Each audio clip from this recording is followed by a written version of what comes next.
నమస్తే, welcome to KK news Telangana. నా పేరు లక్ష్మి. ఈరోజు న్యూస్ పేపర్ చూసినట్టయితే విమానం హెలికాప్టర్ ఢీకొని 67 మంది మృతి, అమెరికాలో ఘోర ప్రమాదం, భూమి లేకున్న ధరణిలో ఎంట్రీ, ఫీల్డ్లోనే భూములకు ధరణి రికార్డులకు 8 లక్షల ఎకరాల తేడా, ఇప్పటికే పరిష్కరించినవి పోగా ఇంకా 5.82 lakhs ఎకరాలు ఎక్కువ, ఏ జిల్లాలో చూసినా వేల ఎకరాల్లో తేడా, పాస్బుక్స్ లో భూమి ఎక్కువగా నమోదైనోళ్లే గప్చిప్గా ఉన్నారు, అక్రమంగా రైతు బంధు క్రాప్ లోన్ తీసుకున్నట్టు గుర్తింపు, భూమి తక్కువగా నమోదైన రైతులు ఆఫీసుల చుట్టూ తిరుగుతా ఉన్నారు. 1956 నాటి ఏఆర్ఎస్ ఆధారంగా డిజిటల్ రికార్డులు సరిచేస్తున్న రెవెన్యూ శాఖ. ఇప్పుడు చూసినట్టయితే ఇప్పటికే ఎక్కువ భూమి ఎవరైతే ఉన్నారో వాళ్ళందరూ కూడా రైతు బంధు తీసుకొని ఉన్నట్టుగా రికార్డులో చూపిస్తా ఉన్నారు. ఎవరికైతే భూమి తక్కువగా ఉందో వాళ్ళకి ఇప్పటి వరకు రైతు బంధు కూడా పడలేదు. దానికి తోడుగా వాళ్ళు ఆఫీసుల చుట్టూ తిరుగుతా ఉన్నారు. వాళ్ళకైతే ఇప్పటి వరకు ఎలాంటి రైతు బంధు కూడా రాలేదు. రికార్డ్స్ లో చూపిస్తా ఉన్నారన్నమాట. వీళ్ళందరూ వచ్చినట్టుగా చూపిస్తున్నారు, కానీ తక్కువ భూమి ఉన్న ప్రజలకు మాత్రం, పేద రైతులకి మాత్రం ఇప్పటి వరకు రైతు బంధు అందలేదు. ఇక్కడ చూసినట్టయితే గోదావరి నీళ్ల దోపిడీకి ఏపీ మరో స్కెచ్, జనకచర్లతో పాటు సోమశిల ప్రాజెక్టుకు క్యూ ప్లాన్, 200 టీఎంసీలకు తోడు మరో 200 టీఎంసీలు తోడేసేందుకు కుట్రలు. ప్రొఫెసర్ల రిటైర్మెంట్ ఏజ్ 65 ఏండ్లు పెంచారు. 5 ఏండ్లు పెంచుతూ ఉత్తర్వులు జారీ చేసిన ప్రభుత్వం. 5న క్యాబినెట్, 7న అసెంబ్లీ. కులగణన BC commission రిపోర్టులపై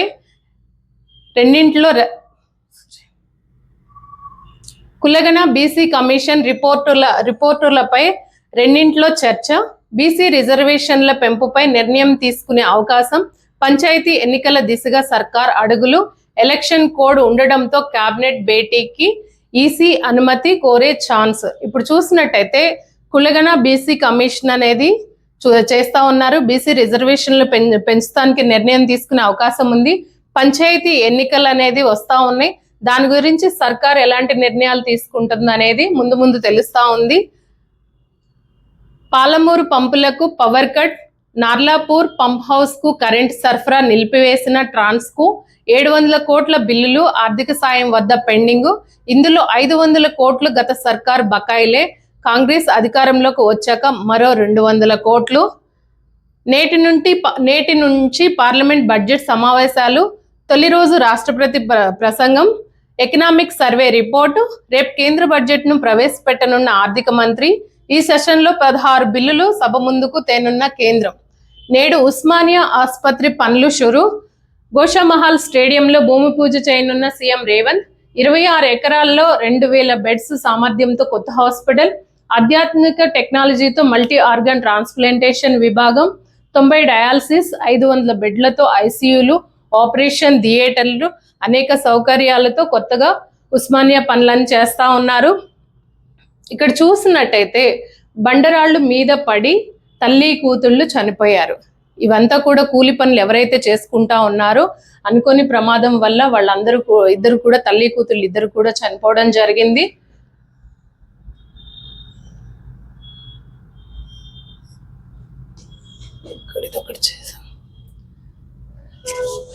GHMC counselling meeting రచ్చరచ్చ.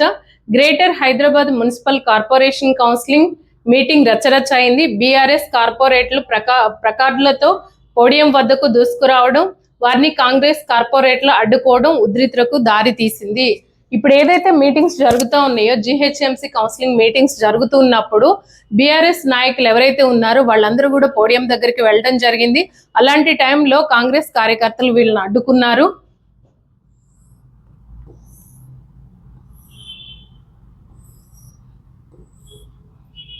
Next okay, ఈరోజు చూసినట్టయితే V6 వెలుగు పేపర్ చూసినట్టయితే ఈ రోజులో ఉన్న న్యూస్ ఇది.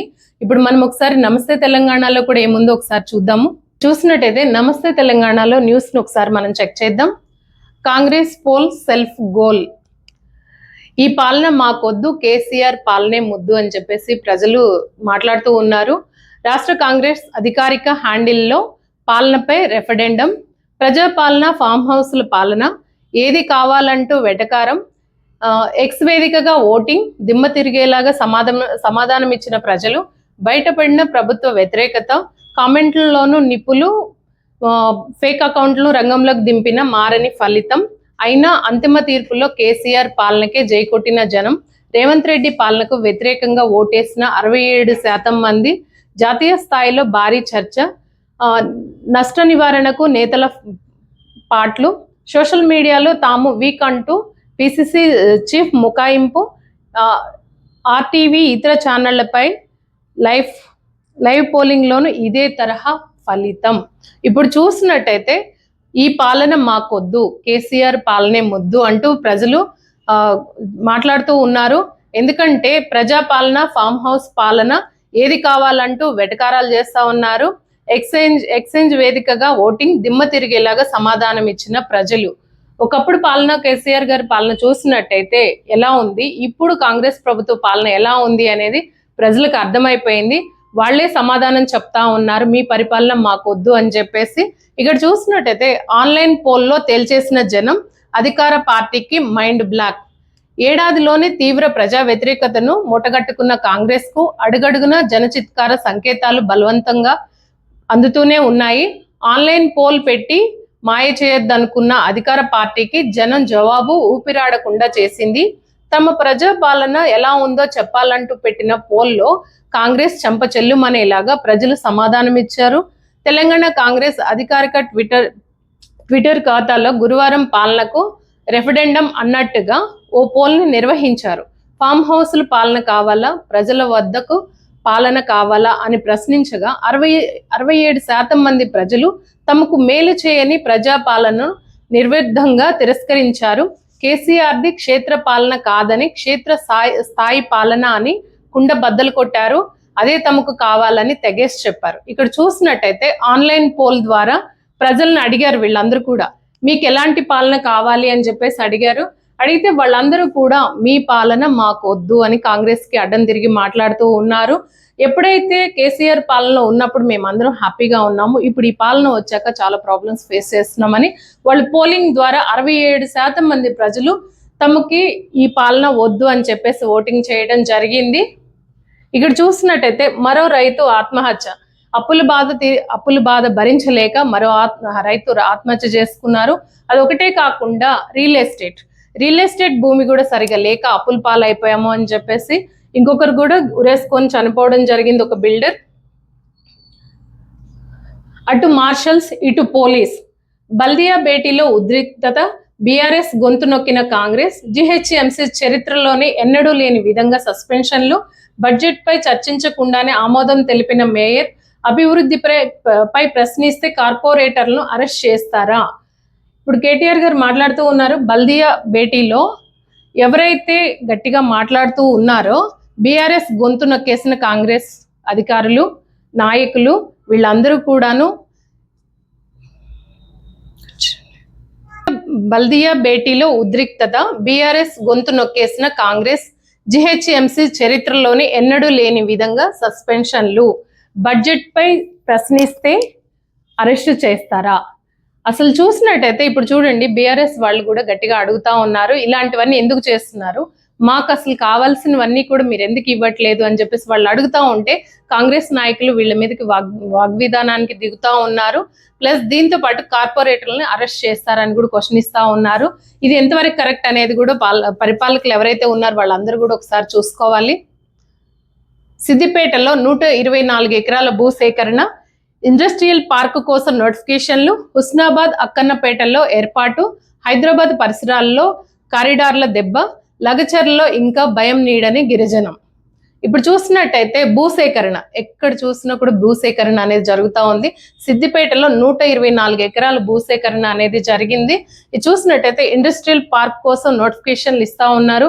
హుస్నాబాద్ అక్కన్నపేటలో కూడా ఇలాంటివి జరుగుతూ ఉన్నాయి. హైదరాబాద్ పరిసర ప్రాంతాల్లో కూడా ఇలాంటివి జరుగుతూ ఉన్నాయి. 2 రోజుల్లో 2000 ధర తగ్గించటంపై ఆగ్రహం, పత్తి రైతు కన్నెర. ఇప్పుడు చూసినట్టయితే రైతులకి అన్యాయం జరుగుతుంది అని చెప్పేసి గత కొన్ని రోజులుగా పేపర్స్ లో న్యూస్ వస్తూనే ఉంది. ఏం జరుగుతుంది, ఎలా ఉంది అని ప్రతిరోజు మనం మాట్లాడుకుంటూనే ఉన్నాం. ఈరోజు చూసినట్టయితే నిన్నటి వరకు పల్లి రైతు మీద ప్రాబ్లమ్స్. ఈరోజు చూస్తే పత్తి రైతు 2 రోజుల్లో 2000 ధర తగ్గించడంపై ఆగ్రహం, ధర పెంచాలని ఆందోళన, రాజీవ్ రహదారిపై ధర్నా, మిర్చి రేటు పతనం, నాణ్యమైన మిర్చి క్వింటాలకు 14,000, ఖమ్మంలో కనిష్ట స్థాయికి జెండాపాటు, నిరుడు తాలు మిర్చికే 14,000 ధర, ఆందోళన వ్యక్తం చేస్తున్న అన్నదాతలు. ఇప్పుడు చూసినట్టయితే అన్నదాతలకి ఎక్కడైనా కూడా ఇప్పుడు పంటలు వచ్చే టైం, ఇలాంటి టైంలో ధరలు తగ్గించేసి రైతుల్ని ఇబ్బందులు పెడతా ఉన్నారు. ఇన్నాళ్లుగా వాళ్ళు చేసిన కష్టానికి కానీ వాళ్ళ వ్యవసాయానికి ప్రతిఫలం వస్తుంది అని ఆశపడే తరుణంలో ఈరోజు రేటు తగ్గిపోతా ఉంది. పత్తి రైతుకి 2,000 తగ్గించారు, పల్లి రైతుకి 3,000 తగ్గించి 200 రూపాయలు పెంచడం జరిగింది. ఇప్పుడు ఏదైతే ఉందో మిర్చి రేటు కూడా తగ్గిపోయింది. అందరూ కూడా బాధపడతా ఉన్నారు, ధర్నాలు చేస్తా ఉన్నారు. పాలమూరుకి పవర్ కట్, నేటి నుంచి పార్లమెంట్ బడ్జెట్ సమావేశాలు, హాల్ టికెట్ లేకుండా పరీక్షలకు అనుమతి లేదు.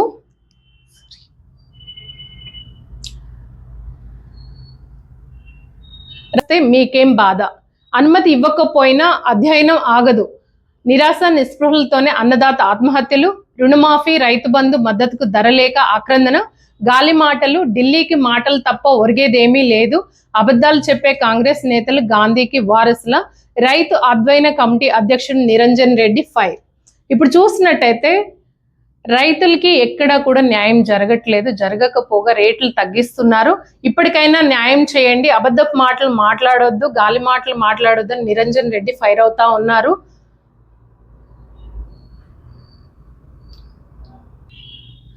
కాంగ్రెస్ కు సద్బుద్ధినివ్వని మహాత్మా, 220 హామీలు మోసంపై గాంధీ విగ్రహాలకు బీఆర్ఎస్ వినతులు. 420 హామీలు ఇచ్చి రాష్ట్రంలో అధికారంలోకి వచ్చిన కాంగ్రెస్ 420 రోజులు గడిచినా వాటిని నెరవేర్చలేదని బీఆర్ఎస్ విమర్శించింది. కోతలో ఎగవేత కాంగ్రెస్ కు మంచి బుద్ధిని ప్రసాదించాలని కోరుతూ రాష్ట్ర వ్యాప్తంగా గాంధీ విగ్రహాలకు బీఆర్ఎస్ నాయకులు వినతి పత్రాలు సమర్పించారు. ఇప్పటికైనా ప్రజలను మోసం చేయడం కాంగ్రెస్ ఆపాలని, తానిచ్చిన హామీలు గ్యారంటీలను అమలు చేసేందుకు చర్యలు తీసుకోవాలని నాయకులకు హితవు పలికారు. కాంగ్రెస్ కు సద్బుద్ధినివ్వని మహాత్మా అని ఒక హెడ్లైన్ మనం చూసాము. 420 హామీలు ఇచ్చి మోసం చేశారు, ఇప్పటి వరకు ఏ ఒక్కటి కూడా నెరవేర్చలేకపోయారు. 420 రోజులు గడిచినా వాటిని నెరవేర్చలేదని బీఆర్ఎస్ ప్రభుత్వం ప్రశ్నిస్తా ఉంది. ఇప్పటికైనా వాటి గురించి కొంచెం ఆరా తీస్తే బాగుంటుంది. నిజామాబాద్ మార్కెట్లో పచ్చి పసుపు పంట. ఇక్కడ చూస్తే ప్రతి పేపర్, ఏ పేపర్ ఓపెన్ చేసినా కూడా రైతు రైతు రైతు. ఎందుకంటే ఎన్నో ఆశలతో రైతు తన పంటని అమ్ముకొని డబ్బులతో హ్యాపీగా ఉండొచ్చు, అన్నాళ్ళు పడిన కష్టానికి ఒక ప్రతిఫలం దొరుకుతుంది అని చెప్పేసి రైతు కలలు కంటూ ఉన్నారు. అలాంటి రైతుకి మార్కెట్కి వెళ్ళినప్పుడు తగిలే ఎదురు దెబ్బలు ఎలా ఉన్నాయి అంటే, పసుపు ధర తగ్గించేశారు. చూడండి, నిజామాబాద్ మార్కెట్లో ఇంత పసుపు అనేది రాసులుగా పోసి ఇక్కడ పెట్టారు. దిగుబడి రాలేదు, ధరలు కూడా లేదు. దుంపకుళ్లతో తగ్గిన పంట దిగుబడి, ఎకరాకు 15 నుండి 20 క్వింటాలే. పట్టించుకొని కేంద్ర రాష్ట్ర ప్రభుత్వాలు, నేమ్ ప్లేట్కే పరిమితమైన పసుపు బోర్డు, 500 బోనస్ ఇవ్వాలని రైతులు డిమాండ్ చేస్తా ఉన్నారు. ఇప్పటికైనా సరే ఈ పంటల ధరలు కొంచెం పెంచితే ఎవరైతే రైతన్నలు ఉన్నారో వాళ్ళందరూ కూడా ఆర్థికంగా ఇబ్బందులు లేకుండా ఉంటారు. ఇదొక్కటే కాదు, పత్తి చూడండి, 2 రోజుల్లో 2,000 తగ్గింది. ధర పెంచాలని చెప్పేసి నడి రోడ్ల మీద వీళ్ళు ధర్నాలు చేస్తా ఉన్నారు. పెద్దపల్లిలో భారీగా ట్రాఫిక్ జామ్ అయింది, అయినా కూడా ఎవరు పట్టించుకోవట్లేదు. ధరలు ఎప్పుడైతే పెరుగుతూ ఉంటాయో రైతుకు అనేది కొంచెం సాయం అనేది అందుతూ ఉంటుంది. తను పండించిన పంటని అమ్ముకున్నాను అనే హ్యాపీనెస్ లో ఉంటారు. పెట్టిన పెట్టుబడి కన్నా కూడా ఈ అమ్మేటప్పుడు అమౌంట్ తక్కువ వస్తుంది, వాళ్ళు చాలా ఇబ్బందులు పడుతూ ఉన్నారు. కాబట్టి ఈ పత్తి ధర ఏదైతే ఉందో, పత్తి, పసుపు, మిర్చి ఇవన్నీ కూడా రేట్లు తగ్గిపోయి ఉన్నాయి. ఇప్పుడు వీళ్ళందరూ కూడా ధర్నా చేస్తా ఉన్నారు. ఒక్కొక్కళ్ళు అడుగుతా ఉన్నారు, దండం పెడుతున్నా రేటు పెంచడం లేదు. రైతులు దండం పెడుతున్నారు, మీరు రేట్లు పెంచండి అని చెప్పేసి వాళ్ళు అడుగుతా ఉన్నారు. కానీ ఇప్పటివరకు ఎలాంటి రెస్పాండ్ లేదు. నాణ్యత నాసిరకానికి ఒకటే రేటు. నాణ్యమైన పంట ఇచ్చినా కూడా ఒకటే రేట్ ఇస్తున్నారు. నాసిరకం పంట ఇచ్చినా కూడా అదే రేట్ అనేది ఇస్తా ఉన్నారు. కాంగ్రెస్ పాలనలో రైతన్న అగచాట్లు, అన్నింటికీ ఎదురు చూడాల్సిన దుస్థితి. కేటీఆర్ గారు చెప్తా ఉన్నారు, కాంగ్రెస్ పాలనలో రైతన్నకు అగచాట్లు ఎక్కువైపోయి ఇప్పటికీ పరిస్థితి మారలేదు అని చెప్పి ఆయన మాట్లాడుతూ ఉన్నారు. రుణమాఫీ చేయాలని శ్రీధర్ బాబుకి వినతి. పెద్దపల్లి జిల్లా రామగిరి మండలం బేగంపేట ఎక్స్ రోడ్లో గల సెంటినరీ కాలనీ కేడీసీసీ బ్యాంక్లో రుణం తీసుకున్న 56 మంది రైతులకు ఇంతవరకు మాఫీ కాలేదు. దీంతో రామగిరి మత్తారం గ్రామ రైతులు మాజీ జడ్పీటీసీ గంట వెంకటరమణారెడ్డి ఆధ్వర్యంలో మంత్రి శ్రీధర్ బాబుకు గురువారం వినతి పత్రం అందించారు. ఇప్పటి వరకు చూసినట్టయితే రోడ్ సర్వేను అడ్డుకున్న రైతులు, పోలీస్ పహరాలో అధికారుల సర్వే, అధికారుల కాళ్ల వేళ్ల పడిన సాకిబండ తండా గిరిజన మహిళలు, చేసేదేమీ లేక వెనుతిరిగిన అధికారులు, గిరిజన రైతుకు అండగా బీఆర్ఎస్. ఇప్పుడు చూసినట్టయితే మా పొలాలు మాకు ఇవ్వాలి అని చెప్పేసి వాళ్ళందరూ కూడా గిరిజనులు కొట్లాడుతూ ఉన్నారు. ఇప్పటి వరకు ఎలాంటి ఇన్ఫర్మేషన్ లేదు. బీఆర్ఎస్ పార్టీ నాయకులు కూడా వీళ్ళ గురించి అడుగుతా ఉన్నారు. అధికారులు ఏం చేసేది లేక వెనక్కి వెళ్ళిపోయారు. సిద్దిపేటలో 124 ఎకరాల భూసేకరణ నోటిఫికేషన్లు విడుదల చేసిన సర్కార్. ఇందాక చదువుకున్నట్టుగానే హుస్నాబాద్, అక్కన్నపేట మండల ఇండస్ట్రియల్ పార్క్స్ ఇవన్నీ కూడా ప్రజల దగ్గర భూములు తీసుకొని ఇవన్నీ ఏర్పాటు చేయాలని చెప్పేసి ప్రభుత్వం చూస్తూ ఉంది. కేసీఆర్ ప్రభుత్వ పాలనే నయం, టైంకు రైతు బంధు పడింది. కాంగ్రెస్ నాయకులు ఎదుట రైతుల ఆవేదన. బీఆర్ఎస్ ప్రభుత్వం ఉన్నప్పుడు మాకు అన్ని పనులు సకాలంలో అందాయి, మీ పరిపాలన వచ్చిన తర్వాత మాకు ఎలాంటివి కూడా అందట్లేదు అని చెప్పేసి వాళ్ళందరూ అడుగుతా ఉన్నారు.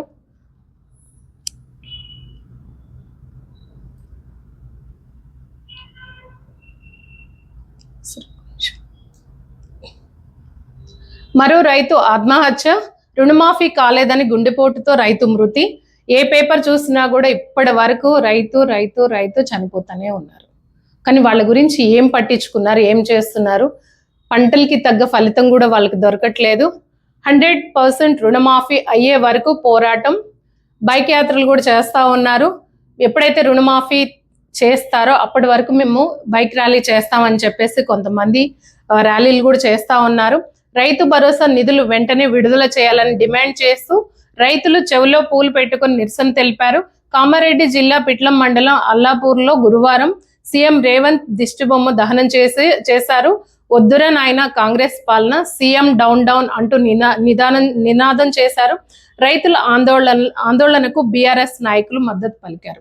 ఇక్కడ చూసినట్టయితే రైతులందరూ కూడా కాంగ్రెస్ పాలన మాకొద్దు, ఇప్పుడు ఇబ్బందులు పడుతూ ఉన్నాము అని చెప్పేసి వాళ్ళందరూ కూడా అంటూ రోడ్డుపై ధర్నాలు చేస్తా ఉన్నారు. వీళ్ళందరూ కూడా బీఆర్ఎస్ నాయకులు వచ్చి మద్దతు చేస్తా ఉన్నారు. మీతో పాటు మేమున్నాం ధర్నాకి అని చెప్పేసి. ఇప్పుడు చూసినట్టయితే ఎవరైతే గిరిజన రైతులు ఉన్నారు వీళ్ళందరూ కూడా మా పొలాలు మాకు ఇవ్వాలి అని చెప్పేసి అధికారులు వచ్చినప్పుడు వాళ్ళ మీద గట్టిగా అడుగుతా ఉన్నారు. ఇప్పుడు చూసినట్టయితే ఈ రోజు న్యూస్ పేపర్లో ఇవన్నీ కూడా మనం చూస్తా ఉన్నాము. ఎక్కడ చూసినా రైతు చనిపోవడాలు, ఆర్థిక సాయం అందలేదు అని చెప్పేసి రోడ్ల మీదకి వచ్చి ధర్నాలు చేయటాలు, ఇలాంటివన్నీ కూడా ఈరోజు మనం చూస్తున్నాం. తెలంగాణ ప్రజలందరూ కూడా ఈరోజు ఇవన్నీ చూడండి, ఒకసారి మీరు కూడా అర్థం చేసుకోండి. వస్తున్నట్టయితే ప్రతి ఒక్క పేపర్లో కూడా ఇలాంటి న్యూస్ అనేది వస్తూ ఉంది. ప్రజలకి ఎలాంటి న్యాయం జరగాలి, ఏం జరుగుతుంది, ఏం చేస్తున్నారు, ఇవన్నీ కూడా మనం ప్రతి ఒక్క న్యూస్ పేపర్లో చూస్తూనే ఉన్నాం. మీకు ఎప్పటికప్పుడు న్యూస్ అందిస్తూ మేము అనేది ముందుకు వస్తూ ఉన్నాము. Thank you so much. ఎప్పుడైతే మీరు మా ఛానల్ని లైక్, షేర్ ఇస్తారో ఎక్కువ మందికి రీచ్ అవుతూ ఉంటుంది. Please subscribe KK news Telangana. Thank you.